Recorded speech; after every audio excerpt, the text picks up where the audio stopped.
আমি অত্যন্ত দুঃখের সঙ্গে আমি হাউসকে অবগত করছি, মাননীয় এসপি মহোদয়কে বলেছি যে অপরাধীরা প্রকাশ্যে ঘুরে বেড়াচ্ছে কিন্তু তাদেরকে গ্রেফতার করা হচ্ছে না তালিকাভুক্ত আসামিদেরকে। গত 24 তারিখ শুক্রবার আমি আমার নির্বাচনী এলাকা 161 নেত্রকোনা 5 আমি আমার সাংগঠনিক কাজে সামাজিক কাজে এলাকায় যাই। কাজ শেষ করে ফেরার সময় আমি একটি ফিলিং স্টেশনে দেখতে পাই প্রচুর গাড়ির ভিড়। তখন আমি স্বাভাবিকভাবে সেখানে দাঁড়ালাম, ফিলিং স্টেশনে আমার গাড়ি রেখে আমি মানুষের খোঁজখবর নিলাম। ইতিমধ্যেই মাগরিবের আজান হয়ে যায়। আমি ফিলিং স্টেশনের সেখানে নামাজের জায়গা, সেখানে নামাজ পড়তে যাই আমার লোকজন সহ।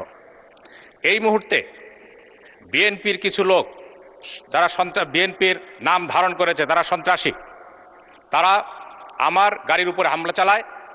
আমার লোকজন যারা সাউন্ড শুনে আসে তাদের উপরে হামলা করে, শারীরিকভাবে নির্যাতন করে। এবং আমি যে মসজিদে ছিলাম সেই মসজিদে গিয়ে আমাকে খুঁজে বের করার জন্য চেষ্টা করে। মুসল্লিরা মসজিদের দরজা বন্ধ করে দেন।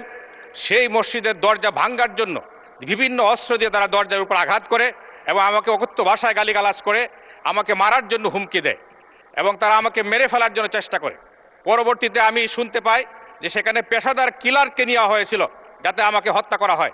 কিন্তু মসজিদের মুসল্লিদের প্রতিরোধের মুখে তারা দরজা ভাঙতে পারে নাই বলে আজকে মাননীয় স্পিকার আপনার সামনে দাঁড়ানোর সুযোগ হয়েছে। না হয় হয়তো আজকে আমার জন্য এখানে শোক প্রস্তাব আনতে হতো এবং আমার জন্য হয়তো আপনারা 1 মিনিট নিরাপত্তা পালন করতেন। মাননীয় স্পিকার, আমি আপনার কাছে আমার নিরাপত্তা চাই, আমার পরিবারের নিরাপত্তা চাই। আমাদের মাননীয় প্রধানমন্ত্রী, স্বরাষ্ট্রমন্ত্রী মহোদয়ের কাছে আমি আমার এলাকার সংগঠনের কর্মীদের নিরাপত্তা চাই।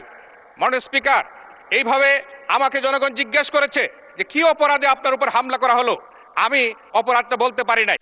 মাননীয় সদস্য, আপনার কথা শুনলাম, এখন আপনি আমার কথাটা অনুগ্রহ করে শুনেন। আমি পত্রিকায় দেখলাম যে আপনার এই ঘটনায় একটি মামলা হয়েছে এবং পুলিশ 9 জনকে গ্রেফতার করেছে। মাননীয় স্পিকার, পুলিশ যাদেরকে গ্রেফতার করেছেন তাদের মধ্যে একজন শুধু তালিকাভুক্ত আসামি, বাকিরা সরাই নিরপরাধ। আজকে 9 জনের জামিনে চলে আসছে। আর যারা আসামি ছিলেন তারা সকলেই মিছিল করতেছেন। এই মুহূর্তে আমার কাছে ফোন এসেছে 3টার সময় যে তারা মিটিং করতেছে। ওকে, মাননীয় সদস্য, অপরাধীরা ঘুরে বেড়াচ্ছে। মাননীয় স্পিকার, আচ্ছা, আমি মাননীয় এসপি মহোদয়কে বলেছি যে অপরাধীরা প্রকাশ্যে ঘুরে বেড়াচ্ছে কিন্তু তাদেরকে গ্রেফতার করা হচ্ছে না তালিকাভুক্ত আসামিদেরকে।